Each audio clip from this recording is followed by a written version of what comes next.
আজকের যে ভিডিও করার মূল উদ্দেশ্য হইলো আমার সারা জীবনের লঞ্চ জার্নির ভিতরে একটা বাজে জার্নি আজকে ছিল, যেটা একটু পরে বলবো। মাত্র রুমে আসছি, একটু একটু চিল হয়ে লই, একটু ঠান্ডা, তারপরে আপনাদেরকে বলতাছি আমার ঘটনাটা। শরীয়তপুর সুরেশ্বর আসবো আমি।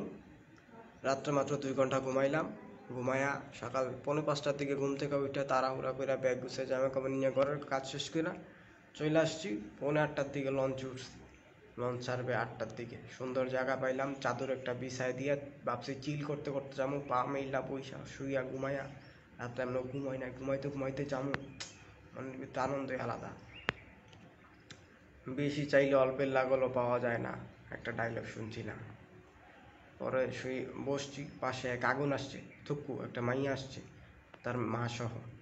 তো মাইয়া আসছে, দেখলাম একবার। মাইয়ার দিকে বেশি তাকাই নাই, আমি আমার ভাব নিয়ে আসি।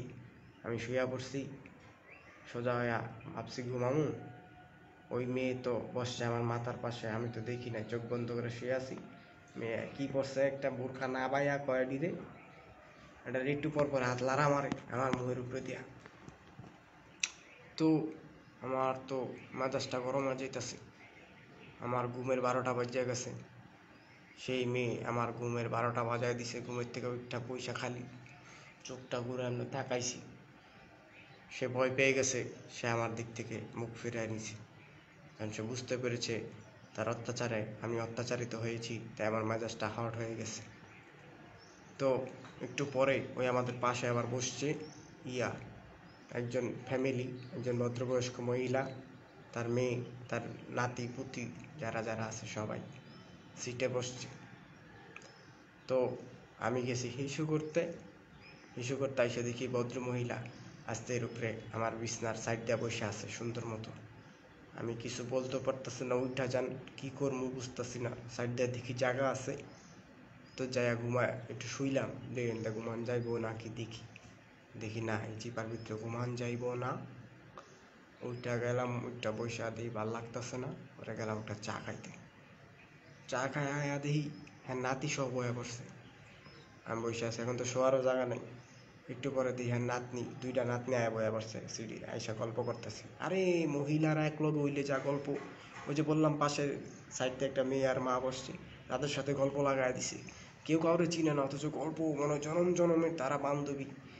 লে সালা, আমার ঘুমের 12টা। ওনার মেয়ে সহ যারা যারা ছিল সিটে বসে, তারা সবাই আইসা পয়সা না গল্প। তারা লাঞ্চ করতেছে, ডিব্বার থেকে ভাত তরকারি বাইর কইরা। আমি নামাজের মতো বসে আছি, এমনি বসতে পারি না, খুব সমস্যা হইতেছে। তো কি করব, আমি উইঠা গিয়া তাদের সিটে যেয়ে বসছি। আমি বসছি, কিছু কি করবো ভাল লাগতেছে না, হেডফোন দিয়ে গান কতক্ষণ শোনা যায়। তো ভাবছি একটা বই আনছি ব্যাগে করে, বইটা বাইর করে পড়ি। কারণ বই নিয়ে পড়তে বসছি ওই সিটে, পাশে এক লোক বসে আছে। লোক কয় ভাই এটা কিসের বই? আমি কই ভাই এমনি এটা ইসলামিক বই। কয় ভাই একটু দেখি। দেখতে দেখতে লোক যে নিয়ে পড়া শুরু করছে, প্রায় বইয়ের অর্ধেক শেষ করে লাইছে। মানে ও আধা ঘন্টা 40 মিনিট পড়তে আছে। আমি কই এন দিয়া একজন আমার সিট খেয়াল আইলো, আরেকজন আমার বই খেয়াল আইলো। লে আমি এখন বসে বসে আকাশ বাতাস দেখি। তো তারপরে কি, একজন আমার বই নিয়ে গেছে যে ভাই একটু দেখি, আরেকজন আমার সিট দখল। ওই যে রুটি কলা ছিল এত বড় একটা, এই বিশাল বড় একটা পাউরুটি লইছিলাম, কয়টা জানি কলা নিয়েছিলাম ছিল। ভাবছি একটু খাই, কারণ কি করুন, আর তো কাম নাই। খাইতে গেছি, পাশে পিচ্ছি চাই আছে, ওই ছোট ভাই খাইবা নেও একটা কলা। খাইবো না, দিলাম, খাইলো। এর মায় ওই যে ওই বয়স্ক মহিলা কয় খালি ছোট ভাইটাই দিবা, বোন করে দিবা না। আমি কই আচ্ছা নেক, সমস্যা কি? নিল। আজ কলা হাঁটতাছি, কলার বদলে খালি কলা দিবা, রুটি দিবা না, এটা হইলো? আচ্ছা ঠিক আছে, রুটিটা প্যাকেটটা সহ দিয়া দিলাম, নেন খান। মেজাজটা আমার হিট হয়ে যাইতেছে, আমি খাই নাই, উঠে গেছি। পরে জানি কি হইলো, একটু পরে ঘুরাইয়া দেখি কলাও নাই, রুটির প্যাকেট সহ নাই। কিরে ভাই?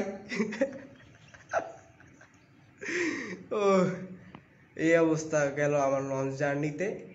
পরে লাস্টের টুইস্টটা মজা পাইছি। ওই যে কইলাম না পাশে এক মাইয়া বসছে, আমি তো এমনও সুন্দর আছি, চেহারাটা কিউট আছে, আমার প্রেমে পড়তেই পারে স্বাভাবিক। যখন ইয়াতে বলছে, লঞ্চে বলছে যে সুরেশ্বর ঘাটে যারা নামবে তারা নাইমা যান, আর যারা দরবারে নামবেন তাদের জন্য এক্সট্রা দরবারের ঘাটে নামানো হবে। আপনারা এখানে নামবেন। আমি তো ভাবছি যে সুরেশ্বর ঘাটেই নামবো, এখান থেকে অটো দিয়া যাইতে হবে, 10 টাকা দিয়ে অটো দিয়ে যাইতে হবে দরবারের ঘাটে। পরে বলছে না, এখানে নাইমা যেতে। এখন সেই মেয়ে তো অপরূপ চোখ চাহনি দিয়ে আমার দিকে চেয়ে আছে, যাইতাছে আর যাইতাছে, যাইতাছে আর যাইতাছে। অ্যাট দ্য মিন টাইম যখন সে গেট থেকে বের হয়ে যাবে, সে আমাকে বলে আমাদের সাথে আসেন। দূর থেকেই তার মার পিছে দাঁড়ায়, আমাদের সাথে আসেন। আমি বলতাছি এখন নামলে 10 টাকা অটো ভাড়া দিয়ে যাইতেইব, পেরালো মই রইতে, খুব গরম। 10 টাকা তো ব্যাপার না, উদয় পেরা লইতারম না, নামতারম না। আর এমন বয়স হয়ে গেছে, অনেকে প্রেম টেম আর হইব না, আমার দিয়ে প্রেমের প্যারা লইতে পারবো না। আমি দূরের থেকে বলছি থাক থাক, ঠিক আছে টাটা। কিছু কিছু প্রেম অসমাপ্তই থাক, তাইলে মনে থাকবো। কি কর, কিছু কিছু প্রেম অসমাপ্তই থাক, তাইলে মনে থাকবো। পরে কি আমি তাকে বিদায় দিলাম, সে তো মহিলা মাইয়া আর কি, মাইয়া মাইয়া মাইয়া তো রাগ হয়ে গেল, গালটা লাল কইরা গাটা ঘুরাই গেল গা। আমি কই কিছু করার নাই, এটাই লজিক। প্রেম মানেই বিচ্ছেদ, প্রেম মানেই যন্ত্রণা।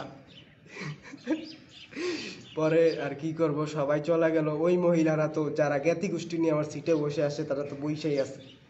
ওরা দরবারে ঘাটে বিরাইলো, তাদেরকে বলছি যে খালা উঠেন, এখন আমার যাওয়ার সময় হয়েছে, আমার যেতে হবে।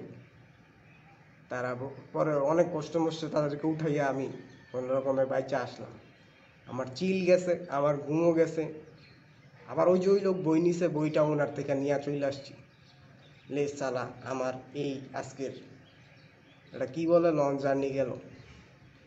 আর আপনারা কোনো জায়গায় কোনো জার্নিতে লঞ্চ, প্লেন, ট্রেন, যেই জায়গায় যান না কেন, ওই জায়গায় যায়া আগামুতা আরে মানে হিসু ধরুক, টয়লেটে ধরুক, যাই ধরুক, একদম পাছাটা লাগায় বয়া থাকবেন। বয়া থাকবেন তো থাকবেন, বয়াই থাকবেন, উড়ার কোনো নাম নাই। 5-6 ঘন্টা দরকার খিসখা বয়া থাকবেন, কেউ যাতে জায়গা দখল না করতে পারে। পরে ওইটা আপনার যা স্টেশনে গিয়া যে জায়গায় নামবেন, ওই জায়গায় যায় আপনার যা কাজ সেটা সারবেন, ঠিক আছে? এটা একটা ইম্পর্টেন্ট টিপস। রাস্তাঘাটে সাবধান, অন্যদেরকে প্রশ্রয় দিতে নাই, তারা আপনার মাথার উপরে উঠে যাবে, ঠিক আছে? আজকে এই পর্যন্তই।